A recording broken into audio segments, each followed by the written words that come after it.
Fala,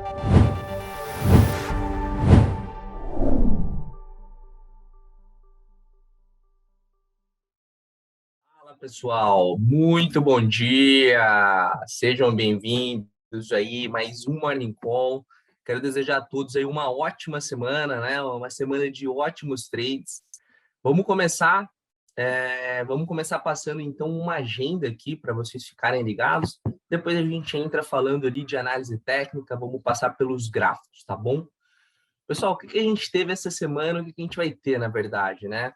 Durante a madrugada, a gente teve a leitura do PMI Caixin lá na China, tá? Assim, uma boa leitura, acima da expectativa do mercado, tá? Esse lead indicator, ele vai de encontro com a nossa leitura que o governo chinês está estimulando a economia por lá. Então, assim, importante acompanhar a China, principalmente para quem está de olho em commodities também, né? A gente pode ter aquele movimento altista. E a agenda econômica essa semana é meio morta no mundo, tá bom? No Brasil, temos a pesquisa Focus agora, segunda-feira, e também vamos ter bastante resultados corporativos, tá? O que vai ter amanhã, pessoal? Ficar ligado na nossa ata do Copom, que sempre traz bons insights ali sobre os próximos passos da nossa política monetária, né? Nos Estados Unidos, a gente vai ter leitura da balança comercial. Isso é um dado importante, porque ajuda a entender a dinâmica na economia por lá. Então, operadores de câmbio, bom ficar ligado que pode ter impacto. E aí, na quarta-feira, é bom a gente ficar ligado no IPCA brasileiro, na variação dos estoques de petróleo, nos leilões das treasuries americanas e na inflação ao produtor no Japão. Então, a turma também que acompanha o IEM aí, importante também ficar conectado. Lá na quinta-feira, temos relatório da produção mensal, né? Leitura de inflação nos Estados Unidos, que sempre traz volatilidade, e é aquela semana, e no semanal ali a gente tem a leitura de pedidos de seguro-desemprego tradicional nos Estados Unidos, que também tende a trazer, naquele curto prazo ali, um pouco de volatilidade. Já na sexta, para fechar, a gente fica ligado na variação do PIB inglês, tá? Então, a turma aí que opera Libra, né? Também é importante ficar conectado. E a inflação na Alemanha. Então, acaba conectando também todos os indicadores com a questão do câmbio, por conta que a gente sabe que a Alemanha ali, a Europa, está sofrendo muito com a questão da inflação. Aquela briga entre Ucrânia e OTAN está colocando aquele ponto no gás natural que disparou na Europa, e lá, lembrando que ainda está frio, então eles precisam de bastante gás natural, tá? E por fim, para fechar a semana, a gente tem um indicador super interessante, que também é um lead indicator que a gente acompanha muito para fazer leitura de um mercado, que é a confiança do consumidor nos Estados Unidos. Então, semaninha meia morta, tem alguns pontos aí que os operadores de intraday é importante ficar ligados, né? Então, confiança no consumidor, inflação lá na Europa, leitura de PIB da Grã-Bretanha, pedido de seguro-desemprego lá nos Estados Unidos, tá? Então, isso é importante para vocês operarem melhor. Beleza, né? Falamos de agenda, bora falar dos gráficos aqui, bora para análise técnica. Hoje a gente vai falar com vocês aí de dois ativos, tá? Deixa eu explodir a tela. Todo mundo aí tá vendo, né? Imagino eu. Esse daqui é o gráfico do euro-dólar, tá, pessoal? Então, hoje a gente vai falar de euro-dólar e de ouro-dólar, tá? Vamos começar pelo euro-dólar e a gente vai começar pelo gráfico semanal, tá, turma? Assim, para quem opera o gráfico semanal, reparem que o gráfico ele está dentro dessa tendência de baixa, né? Desse canalzinho de baixa. E ele está testando esse topo do canal agora, né? Ainda não tem confirmação desse rompimento, só que é importante ficar conectado no movimento um pouco de um frame maior, né? Ele fica ali testando esse topo do canal. Para a galera que está operando na ponta vendida, é importante acompanhar essa região de resistência aqui que eu pintei de azulzinho, tá? Que é o fundo do canal que está servindo também como uma resistência.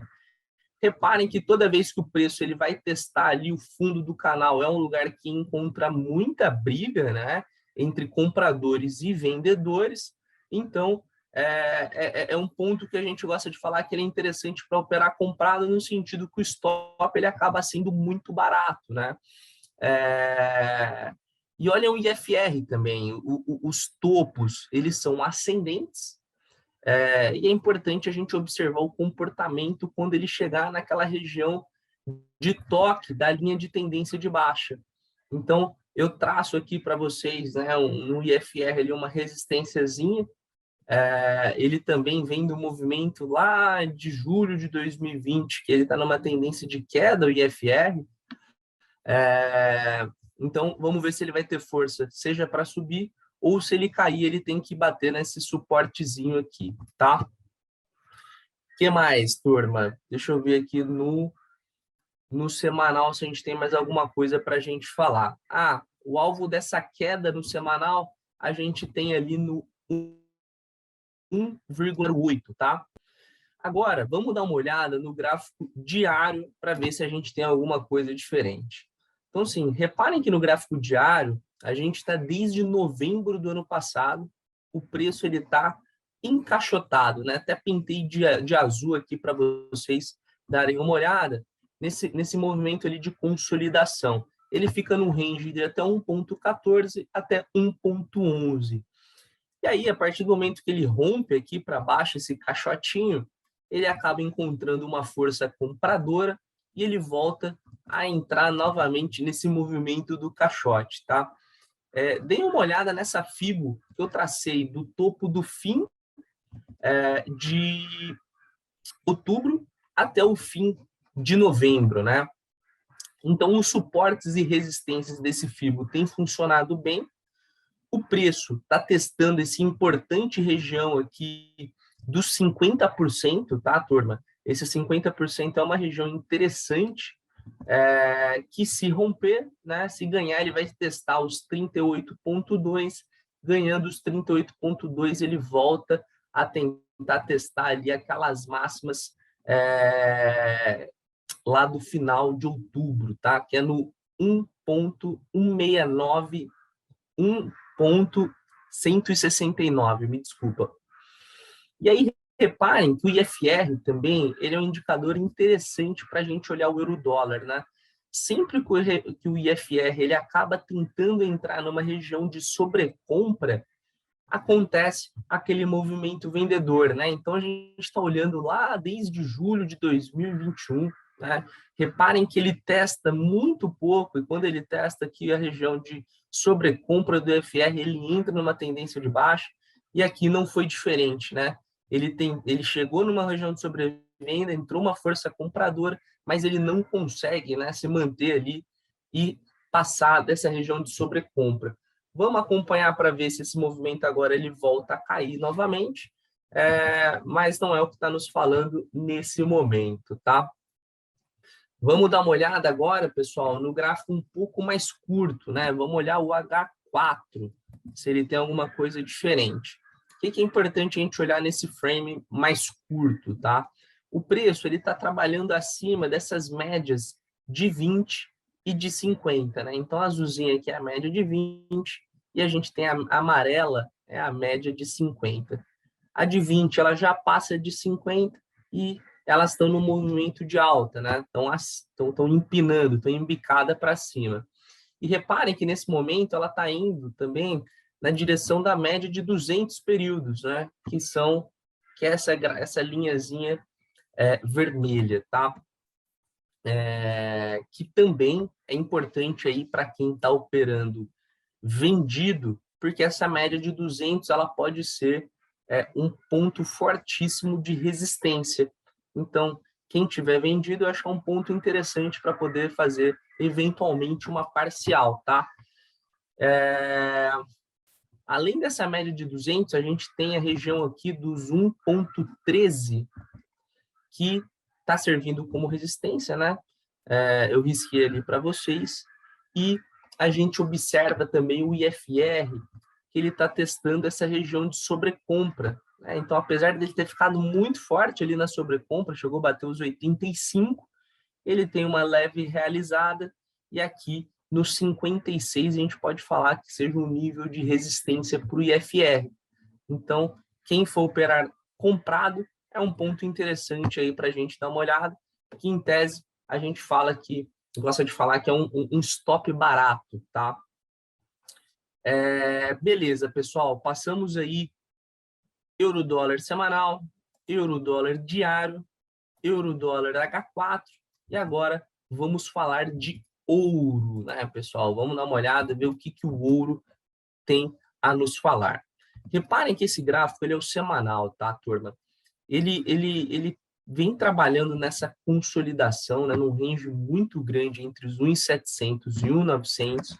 A gente traz para vocês aqui desde 2020 até agora, né?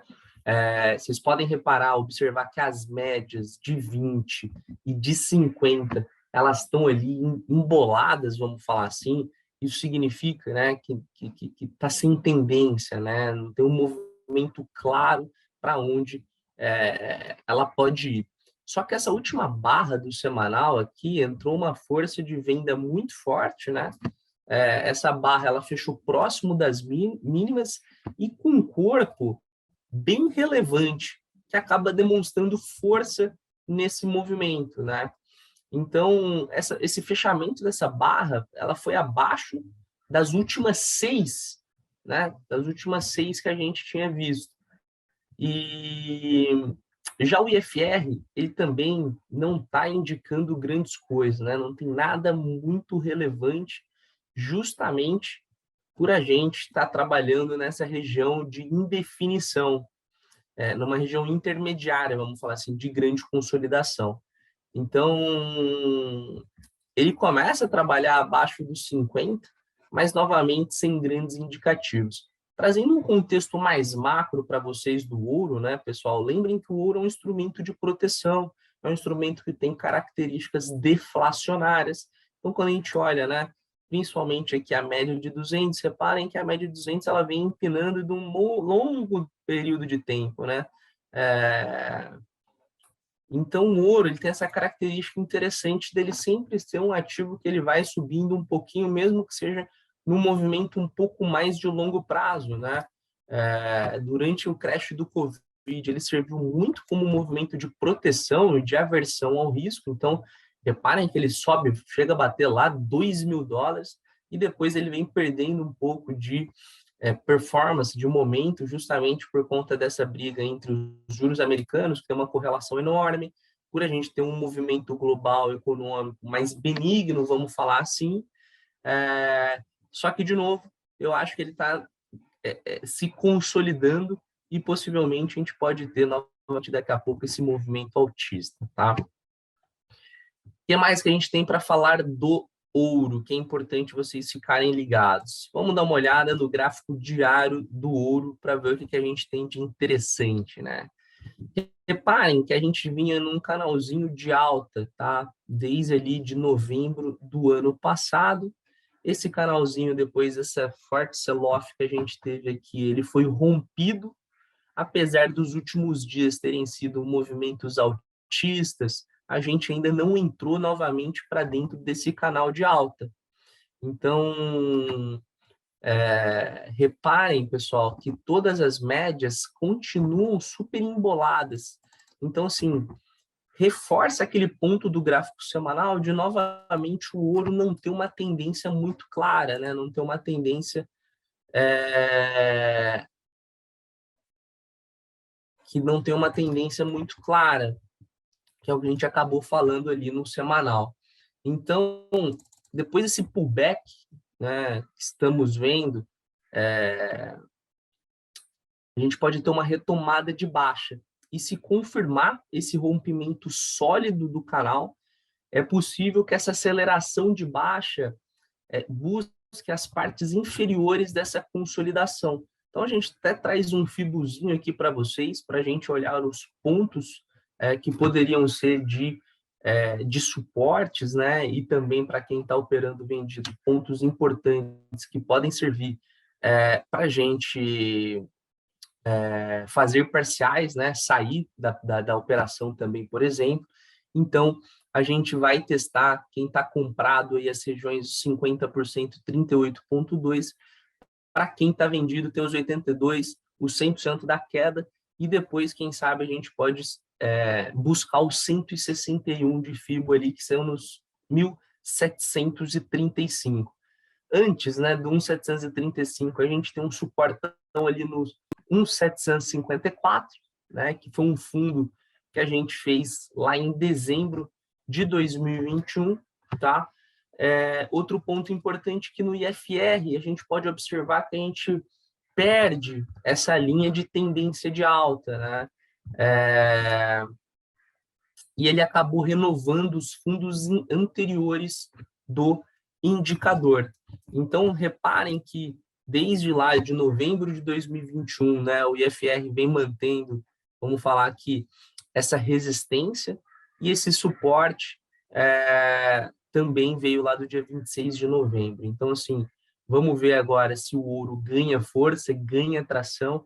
Importante vocês acompanharem também operadores de ouro, as treasuries americanas. Vocês viram que na agenda a gente tem um leilão de treasury que pode colocar pressão. A gente pode falar que no curto prazo, uma treasury mais valorizada, né, uma tendência de alta dos títulos públicos americanos, pode tirar a atratividade do ouro, tá? Então, existe uma correlação grande aqui. Então, por isso que até esse movimento de curto prazo pode ser um ponto aí que a política monetária nos Estados Unidos possa ser mais hawk, vamos falar assim, tá? A gente tem essa projeção de Fibonacci aqui, dessa pernada de baixo, como eu disse, com um alvo ali nos 1.740, e vamos dar uma olhada no H4. No H4 não tem grandes coisas aqui para a gente adicionar não, tá, pessoal? Assim, os movimentos, eles estão super alinhados com o gráfico do diário, né? De novo, no H4, reparem com uma volatilidade bem baixa. Ali em janeiro, no fim de janeiro, a gente teve um movimento de venda bem intenso, justamente conectando com com aquela fala do Powell, né, com a ata do FONC, que a gente teria uma política monetária nos Estados Unidos mais agressiva para combater a inflação.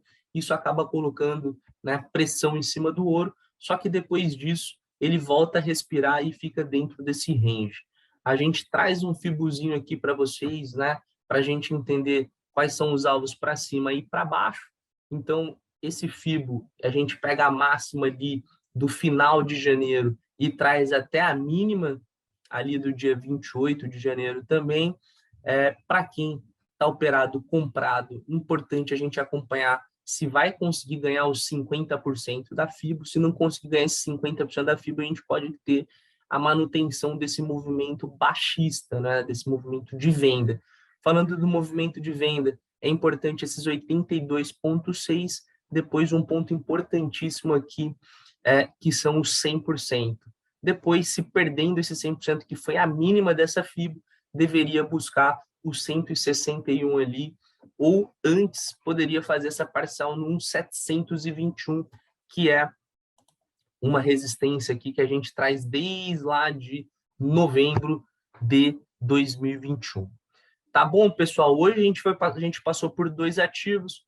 Como eu disse para vocês, aí, semaninha econômica um pouco mais morta, mas é importante aí pegar aqueles pontos em especiais que eu passei para vocês, operadores do intraday, ficarem conectados, tá bom? Pessoal, eu quero desejar a todos aí uma ótima semana, uma semana de bons trades, e amanhã a gente está de volta. Forte abraço e até mais.